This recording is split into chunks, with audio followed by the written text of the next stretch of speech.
So I just wrote a thread on 3 main reasons or concerns for Lemonade that I believe could cause it to go bankrupt. I really believe if not all 3 of these issues or concerns are addressed and do improve, I think it will end in bankruptcy. But if they do, if they can all improve, all 3 of them, there could be enormous upside. And I've said before, I think Lemonade could do something like 100x or more return. And I think there's reasons, good rationale on why all 3 of these reasons or concerns should improve over time. So in this video, I'm going to walk through the thread and give a little more color commentary than you'd get if you just simply read the thread. So the 3 reasons are the loss ratio.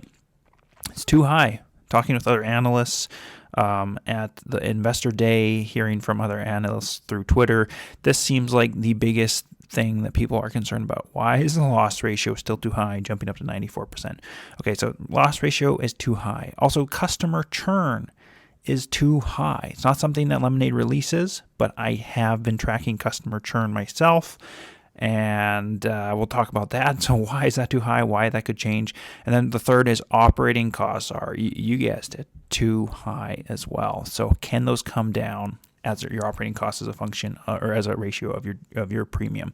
So let's dive into all 3 of these into this thread. So first of all, the loss ratio. It is high because new customers have higher loss ratios. I mean, that's true. And most of Lemonade's customers are still new customers. And as customers age, they stay on longer and they will form a base of consistent customers with a lower loss ratio. I mean, they should actually give that a little more sort of a caveat to that, is that they'll only do that if the customers are not churning away, if the customers are retained, if they're staying on long term, and you can find these great low risk customers that are really consistent in life and stay on long term and add more and more products. That's sort of the customer base that could be very, very profitable. And they track this, Lemonade tracks this, has some information on this that says usually at about 2 years, so after 2 years, a cohort of customers reaches their sort of average lifetime loss ratio. So I assume they must predict how any given cohort, how long that customer cohort will exist for. Maybe it trails down a sort of retention curve all the way to 0, 10 years, 15 years out into the future. And then they take sort of the average loss ratio they could project over that time and do a weighted average to get an average loss ratio that they believe kind of happens, also intersects with around the 2-year point. Then they will go on a little bit further. Loss ratio is high because their new products have higher loss ratios, and most of Lemonade's products are new. So as models develop, they should refine pricing and customer selection and improve each product's loss ratio further. So home is really bad still. Home is really bad, and part of that is regulatory issues in California, which we'll look at in a little bit further on in the thread. But pet is still relatively high, though it has been descending, and renter's insurance still relatively high. Renter's insurance really good, really good bright spot, from 61% a year ago, or from Q1, of 2022 down to 55% now. And Lemonade, their renter's insurance being their oldest product, it was once at 161% loss ratio back in 2017 before they're even public. This is from their S1, some of this information, and it descended down to 79% in 2019, and now it's at about 55% here, and they're predicting new customers that are coming in would kind of have a lifetime average loss ratio of 51%. Now, exactly is that prediction correct or not? We're not sure yet.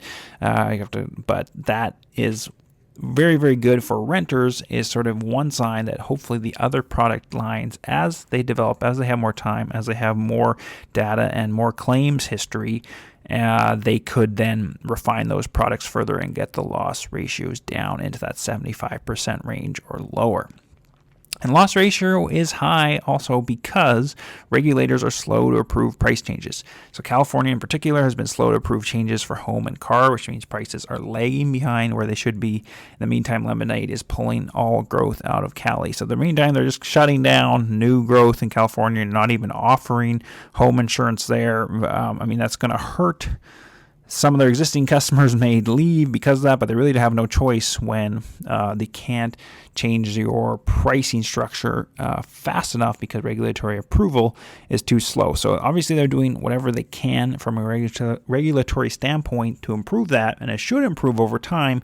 It's just a slow feedback loop given the bureaucracy of regulators. Point number 5 is that loss ratio should improve because their AI is still improving. I mean, with time and more data and more claims data, this should become more and more granular and accurate. Would be nice to see loss predictions versus measured reality over time, though. Would be interesting, and might be able to dig up some of the information predictions they made and then track that ourselves. So that's something I might look into myself. Okay, number 2 is customer churn is indeed high. First of all, I want to say, just so you know, yes, customer churn is high. My calculations for customer churn from 12 months prior have trended down from above 40% to just under 30%. So I was calculating just above 40% to just under 30%, gradual improvement that needs to continue. And I heard someone did ask at Investor Day about customer churn, and they mentioned, my calculations on it and management there at the Q&A, but also talking with some of them later. They both times said that I was not too far off, but a little bit too high with my customer churn. So maybe these numbers are slightly better than we're seeing, but we are seeing a trend down. But this has to keep going down. I mean, it has to keep going down. Again, if any one of these 3 things does not dramatically improve, then I don't think Lemonade is going to make it. But if they do, huge upside. So again, okay, so this should, and here's why it should keep going down. Because 2.2, customer churn is high because most of Lemonade's customer base are young people buying renter's insurance. So these customers have more transient life and would often start and stop insurance based on life circumstances. 1.4 million of their 1.776 million customers have renter's insurance. So the vast majority of their customers have renter's insurance. As renters age and graduate into higher products, plus higher ticket in-force premium products are available more places, the base of more stable customers with home, car, life versus those that really are more renter-centered sort of customers, maybe only have renters, maybe have renters and car, maybe that base of customers should start to shift, and so should also the customer churn, the overall customer churn. It's also interesting to note, I didn't write this in the thread, but the Lemonade's renters, which are 1.4 million out of 1.77 million customers, they have 223 million of in-force premium from those renters, that huge sort of swath of renters in that one product line. But that's only 223 million, even though it's 1.4 of 1.776 million. Jumping over to my spreadsheet here, we have 609 million of in-force premium total. And what did I have there? 223. So closer to like a third or a little bit over a third of all the premium is just in renter's insurance. I mean, you have 2/3 of that outside of that. And even going back to the loss ratio connected where we were earlier in the thread, it's that, that lower, smaller base product of renters, which only around a third, is your best performing oldest product. So those other 2/3 of your premium, even though it's a much smaller amount of the actual customer count, has a big effect on the overall loss ratio because those are big dollar value items. So if those have effect, if homeowners insurance comes down in cost, it's going to lower your total in-force premium by a greater amount than even necessarily renters would be. By the way, this whole entire spreadsheet is available to my Patreon members. The lowest tier is now sold out, but there's still lots of spots. There's going to be a ton of spots in the next tier, so feel free to join that if you want full access to my Lemonade model that I'll continue to update, and along with other things added there for the members over time. Okay, jumping back to the customer churn. Customer churn is also high because they don't have all their products offered everywhere. Lemonade is currently fragmented in product offerings, which means customers can bundle elsewhere for overall better rates. Look at that in my video here. If I pause that in the center, where is Lemonade car insurance available? Illinois, Ohio, and Tennessee. And of course, Metro Mile has some customers as well, but they're even a little bit behind on their rates for those customers in those states. So they're trying to improve those rates before they really push that out further.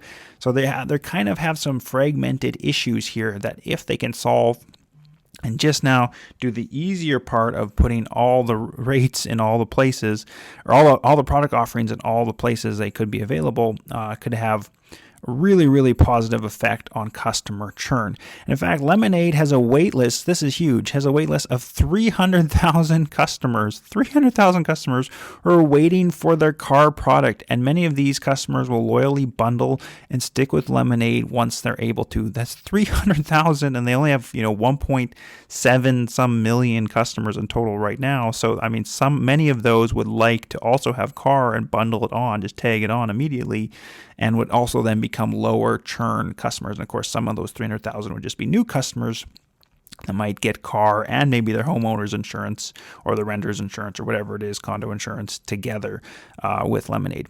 Okay, now we're moving on to operating costs. So we had loss ratio, we had churn, now jump into operating costs.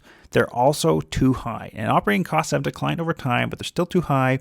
Currently at 81% of gross earned premium, but just a few years ago, they were over 400%. Of course, I track all this, again, in my model for my Patreon members, tracking expenses over time as they're declined, and also trying to model out where expenses could go, should go, really eventually long term. I have total expenses going down to maybe around 15% of gross earned premium, which would be similar to what Geico is at today. So that's where we're tracking where they need to go, but they're still way too high. Still 81% of gross earned premium goes out the door as operating expenses. So they need massive reductions here. Operating costs should decline because they have a very efficient underlying platform that can now scale to more and more customers as in-force premium. And in-force premium. And as premium grows, their operating costs as a percentage should dramatically decline. So, and the operating costs should decline because 98% of policies are sold automatically with no human intervention. So 98% of policies are just sold with no humans operating or putting any work into it at all. And also a third of customer requests are handled by bot automatically. In my opinion, though, this should be higher or could be higher if their bots evolve even further. I feel like you could get this up from a third to maybe 2/3 of all requests, and then your customer experience team wouldn't have to be as large. Also, operating costs should decline because 45% of claims are handled entirely by bots. So on the claim side, almost half of all claims are handled by a bot, and almost all of them are, probably the initial intake of information, that kind of thing, is done by a bot, and then 45% end-to-end are fully handled efficiently. Most of the core products themselves also, the core products have been built, and so there's lots more tweaking that will occur even with their Metro Mile acquisition.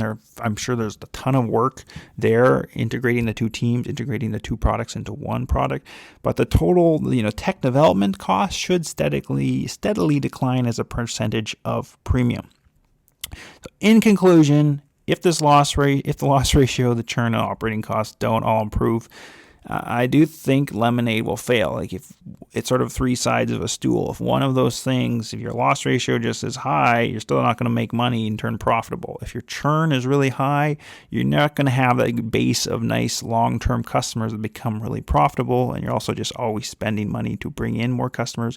And operating costs, if they don't all improve, will be another issue, because right now, if you're giving 81% of your premium away, there's no way you're going to make a profit. But if those can reduce down to eventually just be squashed down to maybe 15%, maybe they can do less than that, then I think they could become a very, very profitable company that's structured in a way that they could continue to grow internationally and around the world, country by country, and have huge, tremendous upside. I think truly 100x and beyond. And one last tweet I want to throw in here on the churn side of things that wasn't in this thread, but I tweeted out yesterday, was the one concern is their customer churn.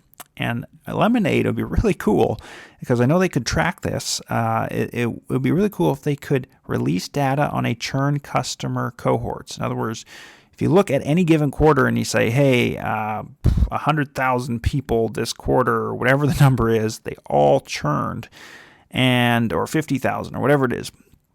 Now, if you could track any given quarter's lost customers, churned customers, what's their percent return rate over time?